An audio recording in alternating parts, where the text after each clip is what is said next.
Hola a todas y a todos, yo soy María Mascaré García de la Universidad de Sevilla y hoy me gustaría hablar de la resistencia en los versos de Elena Bono. Elena Bono nace en Somino en 1921, en el Lazio, pero pasó la gran parte de su vida en la Liguria. A pesar de que su poesía ha recibido menor atención por parte de la crítica y la academia, si lo comparamos, ¿no?, con su narrativa o su teatro, una parte significativa de su obra constituye un verdadero cancionero de la resistencia italiana, ¿no? Donde la guerra se convierte en el telón de fondo de los gestos heroicos de lo cotidiano. En la segunda comunicación lo que pretendo un poco es analizar la construcción de la memoria futura que hace Elena Bono sobre la lucha partisana a través de diferentes mecanismos simbólicos.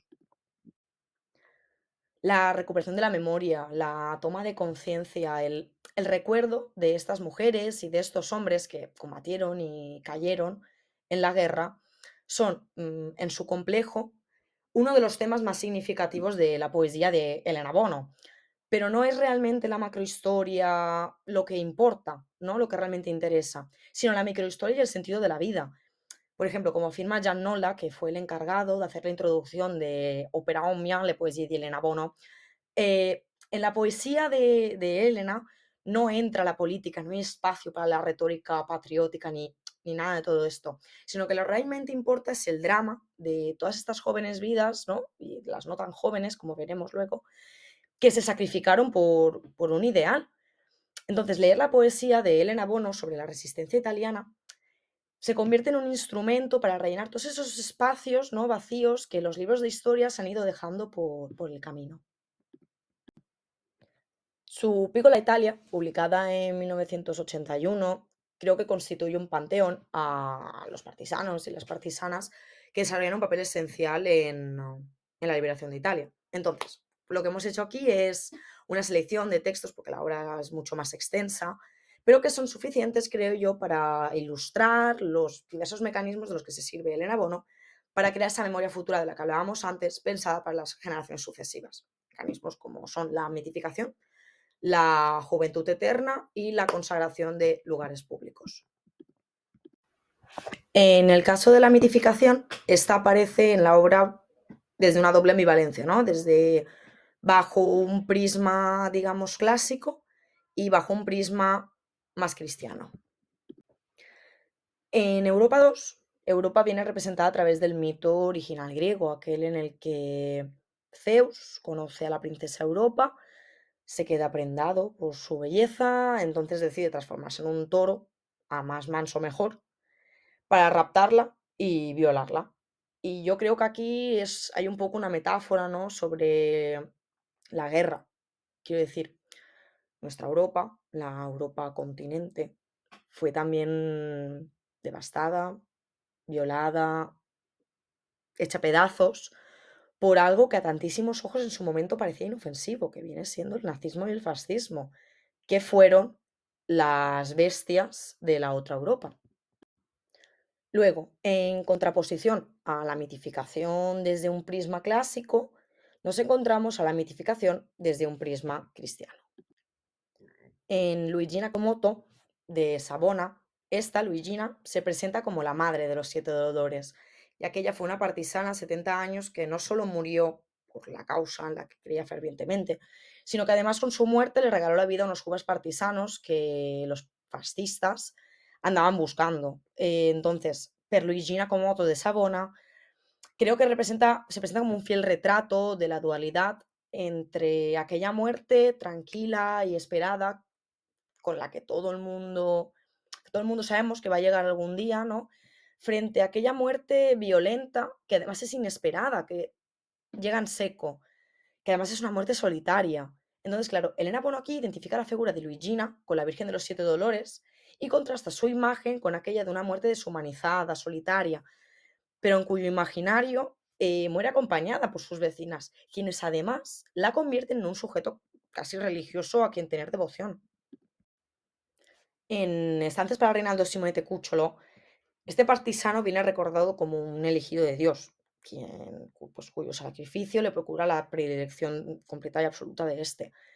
Es una poesía que se convierte en tres momentos vitales aunque sí, aquí pues he mostrado el último, que son al mismo tiempo tres epitafios, cada cual más triste, de una misma historia. Elena Bono creo que conjuga perfectamente los primeros pasos del joven Rinaldo con aquellos últimos.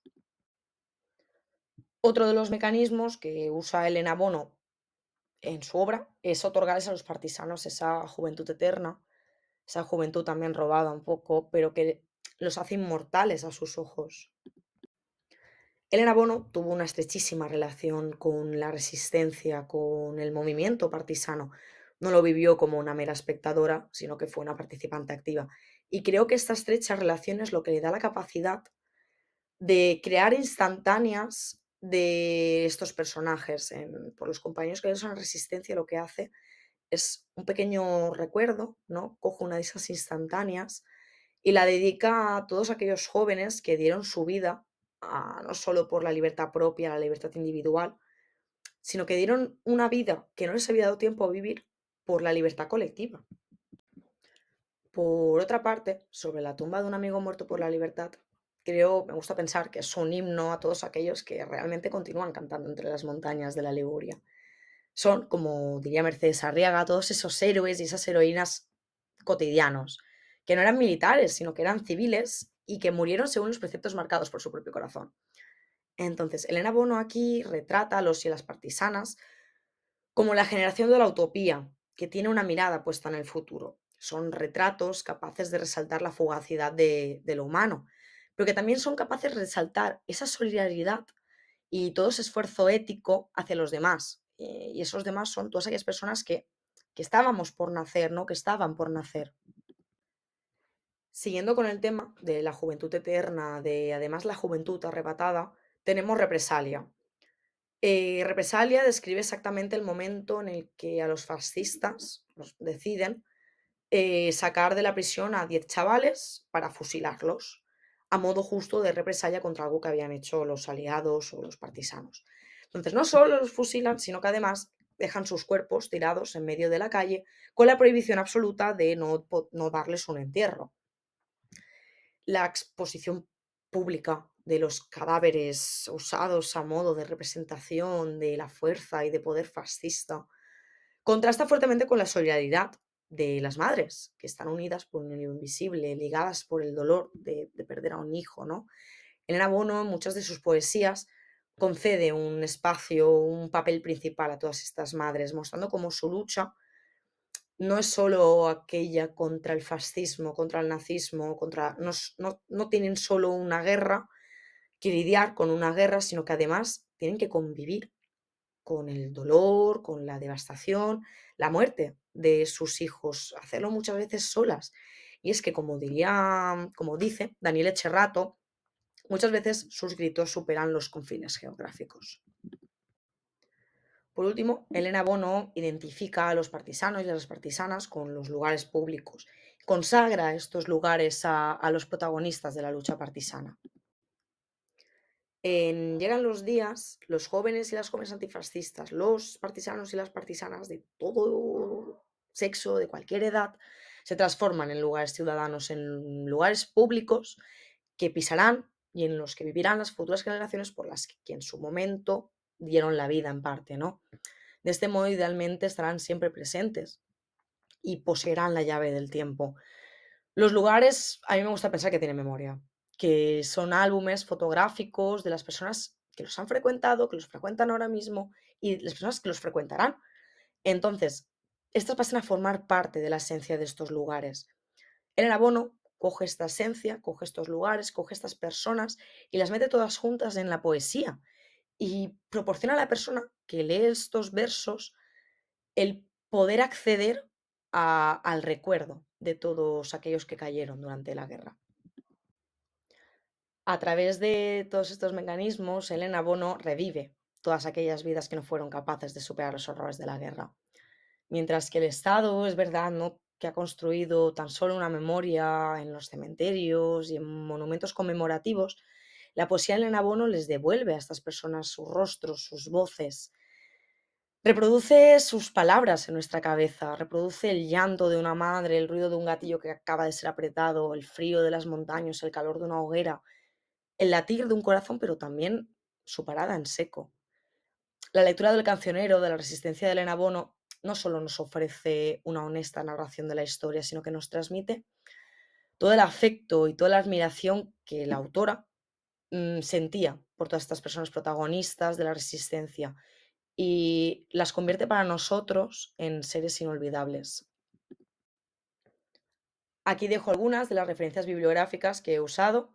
Espero que haya resultado interesante y que esto también contribuya a la creación de la memoria futura de escritoras. Y si no habéis leído El Abono, pues estáis tardando. Muchas gracias.